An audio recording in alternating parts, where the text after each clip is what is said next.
Hey everyone, welcome back. If you're an American Express cardholder with points burning a hole in your pocket, you're in the right place.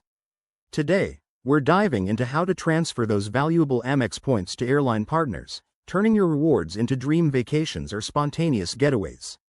It's easier than you might think, and it can save you a ton on flights.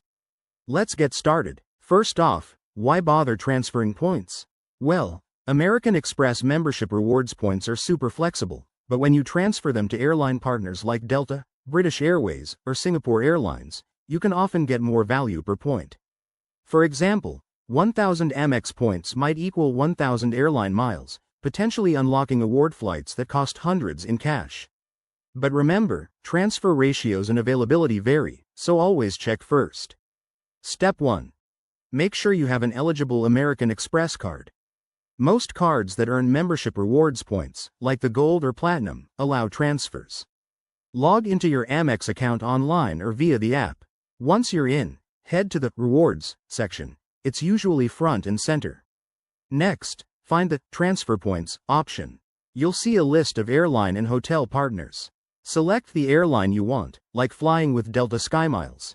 Enter the number of points you wish to transfer. Be precise, as some transfers are final and non-refundable. Double-check for any minimum transfer amounts or fees. Most are free, but it's good to confirm. After that, review the details. You'll see the conversion rate, so if it's 1-to-1, your 10,000 Amex points become 10,000 miles. Hit confirm, and voila, your points are on their way. It might take a few minutes to a couple of days to show up in your airline account, so keep an eye on it. A quick tip. Always compare the value before transferring. Sometimes, using points directly for travel through Amex is better. And if you're new to this, start small to avoid any mishaps. Thanks for watching. If you found this helpful, hit that like button, subscribe for more tips, and drop a comment below if you have questions. Safe travels.